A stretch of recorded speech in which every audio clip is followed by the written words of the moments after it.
قرآن مجید میں دو قسم کی آیات ہیں، ایک محکم آیات ہے. خود سورہ آل عمران میں اللہ فرماتے ہیں کچھ محکم آیات ہیں، کچھ متشابہات ہیں، یعنی کچھ کا معنی واضح ہے. قل هو اللہ احد، کہو کہ اللہ، اس کا معنی واضح ہے نا، یہ محکم ہے. کچھ متشابہات ہے جیسے ید اللہ، اللہ کے ہاتھ، یہ اللہ کے تو ہاتھ ہی نہیں، یہ متشابہ ہے. اللہ فرماتے ہیں کچھ آیتیں محکم ہیں، کچھ متشابہ. وہ جن کے دلوں میں کجی ہے نا، جن کے دل ٹیڑے ہیں، وہ متشابہ کے پیچھے پڑتے ہیں. متشابہ کے، یہ جو آپ کو ملنگ ملیں گے نا، ملنگ، وہ آپ سے پوچھیں گے اے اصلی نماز کیڑی ہوندی ہے؟ سبحان اللہ. انہوں نے آکو وہی جیڑی 5 ویلے پڑھی دی ہے، وہ پتہ نہیں ان اصلی کیڑی لئی پھردے نے. یہ متشابہ باتوں کے پیچھے. اچھا، نبی پاک علیہ السلام معراج پہ گئے، سرکار نے واپس آ کے فرمایا چغلی کرنے والے کو یہ سزا ملے گی، معاذ اللہ زنا کرنے والے کو یہ سزا ملے گی، جو خطیب لوگوں کو تقریر سنائے خود عمل نہ کرے اسے یہ سزا ملے گی. ان باتوں پر وہ توجہ نہیں کرتے کہ سرکار نے یہ بیان کیا.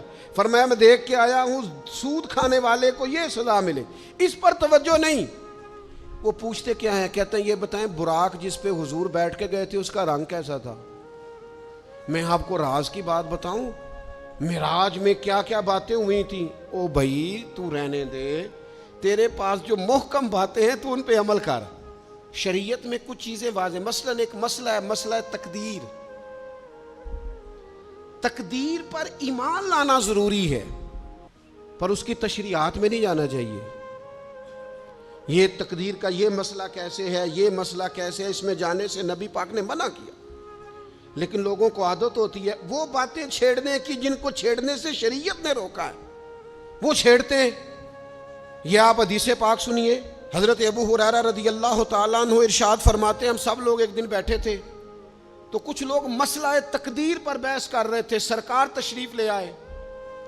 فرماتے ہیں حضور نے ہمیں وہ باتیں کرتے سنا مسئلہ تقدیر پر، تو نبی کریم صلی اللہ تعالی علیہ وآلہ وسلم کے رخسار مبارک، یہ حضرت ابو ہریرہ کے لفظ ہیں، فرماتے ہیں حضور کے غصے سے مقدس رخسار اتنے سرخ ہو گئے جس طرح کے انار نچوڑ دیا ہو رخساروں پر. جلال آیا نبی کریم کو. اور رسول اللہ صلی اللہ تعالی علیہ وآلہ وسلم نے ارشاد فرمایا تم سے پہلے لوگ اس لیے ہلاک کر دیے گئے کہ وہ ایسی باتوں پر بحث کرتے تھے جن پر بحث کرنے سے اللہ نے منع فرمایا ہے. اور حضور فرمانے لگے کیا میں اس لیے مبعوث ہوا تھا؟ کیا تمہیں اس لیے حکم دیا گیا تھا کہ تم بحث کرو گے مسئلہ تقدیر پر؟ متشابہ میں الجھ گئی ساری قوم. ایسی باتیں ڈھونڈ کے لاتے ہیں لوگ، ان کا مزہ لیتے ہیں. کہتے ہیں جی یہ بات تو سارے مولوی کرتے ہیں، انوکھی بات کریں. انوکھی بات کون سی ہوتی ہے؟ بات وہی ہے جو اللہ نے قرآن میں بیان کی ہے، رسول پاک نے اپنے فرمان میں بیان کی ہے. آپ چھپی ہوئی باتوں کی ٹو میں نہ پڑیں. جن باتوں سے منع کیا ہے، 2 دفعہ قسم اٹھائی ہے نبی پاک نے، 2 دفعہ رسول اللہ صلی اللہ تعالی علیہ وسلم نے قسم اٹھا کے فرمایا میں تمہیں قسم دے کے کہتا ہوں مسئلہ تقدیر میں بحث نہ کرنا. میں تمہیں قسم دے کے کہتا ہوں مسئلہ تقدیر میں بحث نہ کرنا. او خدا کے بندو، جن باتوں سے ہمارے نبی پاک نے ہمیں قسمیں دے کے روکا ہے ان باتوں میں الجھتے ہو. معرفت دی گل، معرفت کی ہوندی ہے؟ معرفت وہ ہے جو تمہیں قوال بتائیں گے، گویے بتائیں گے تمہیں معرفت. ہمارا قوال جی رات کو جی وہ توحید بیان کرتا ہے، وہ کفر بکتا ہے ظالم، اور تم کفر سنتے ہو. توحید وہ ہے جو میرے اللہ نے قرآن میں بیان فرمائی ہے. قل هو اللہ احد اللہ الصمد لم یلد ولم یولد ولم یکن لہ کفوا احد.